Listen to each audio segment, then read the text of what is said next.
ડિગ્રીએ 48 કલાક યથાવત રહેશે તાપમાન ગુજરાતમાં ફૂંકાતા ઉત્તર પૂર્વ દિશાના ઠંડા પવનને કારણે ઠંડીનો ચમકારો અનુભવાઈ રહ્યો છે।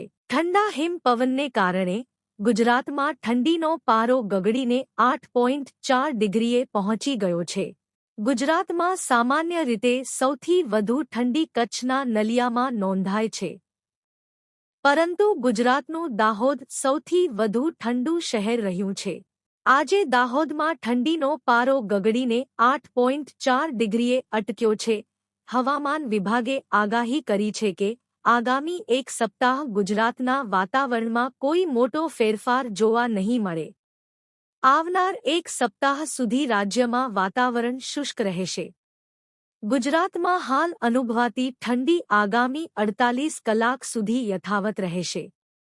48 કલાક બાદ ઠંડીમાં આંશિક ઘટાડો નોંધાવવાની સંભાવના હવામાન વિભાગે વ્યક્ત કરી છે।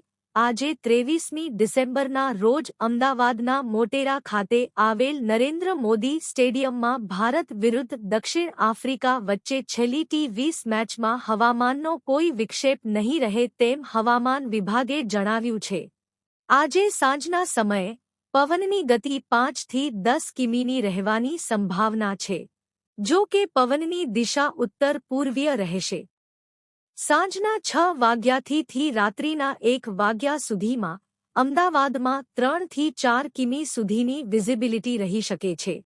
આજે ગુજરાતના વિવિધ શહેરોમાં નોંધાયેલ લઘુત્તમ તાપમાન અંગે જાણીએ તો અમદાવાદમાં 14.2 ડિગ્રી, અમરેલીમાં 11.2 ડિગ્રી, વડોદરામાં પણ 11.2 ડિગ્રી ઠંડી નોંધાઈ છે। ભાવનગરમાં 14 ડિગ્રી, ભુજમાં 16.1 ડિગ્રી ઠંડી નોંધાઈ છે। દાહોદમાં 8.4 ડિગ્રી ઠંડી નોંધાઈ છે, જે સમગ્ર રાજ્યમાં સૌથી વધુ ઠંડી છે। ડાંગમાં ઠંડીનો પારો 10 ડિગ્રીએ પહોંચ્યો છે। ગુજરાતના પાટનગર ગાંધીનગરમાં 13.5 ડિગ્રી, જામનગરમાં 16.1 ડિગ્રી, નલિયામાં 14.8 ડિગ્રી, પોરબંદરમાં 16.4 ડિગ્રી, રાજકોટમાં 15 ડિગ્રી, સુરતમાં 18.1 ડિગ્રી ઠંડી નોંધાઈ છે। વિશ્વની સૌથી સુરક્ષિત માનવામાં આવતી ક્વોન્ટમ ટેકનોલોજી પર અમદાવાદમાં મહત્વપૂર્ણ મંથન। વડોદરાના વણછરા ગામમાં પ્રાથમિક શાળાને તાળાબંધી, ગ્રામજનોનો ઉગ્ર વિરોધ જુઓ વિડિયો। વડોદરાના વણછરા ગામમાં પ્રાથમિક શાળાને તાળાબંધી, ગ્રામજનોનો ઉગ્ર વિરોધ જુઓ વિડિયો।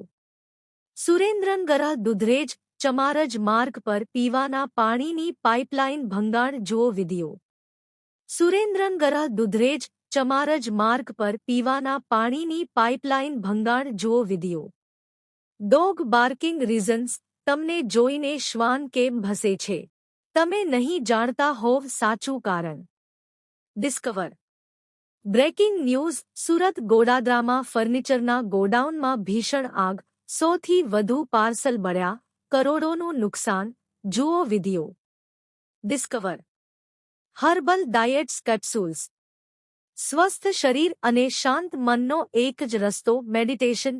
જાણો આજના દોડધામભર્યા જીવનમાં કેમ જરૂરી છે મેડિટેશન। બાંગ્લાદેશમાં એકાએક ભારત વિરોધી તાકતો સક્રિય।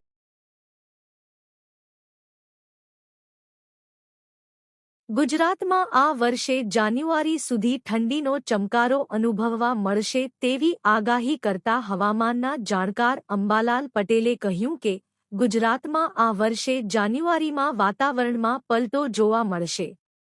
જાન્યુઆરી મહિનામાં 1-2 હળવાથી મધ્યમ કક્ષાના વેસ્ટર્ન ડિસ્ટર્બન્સ આકાર પામશે, જેની અસર ગુજરાતના વાતાવરણમાં પણ વર્તાશે। ગુજરાતના હવામાનમાં પલટો આવી શકે છે।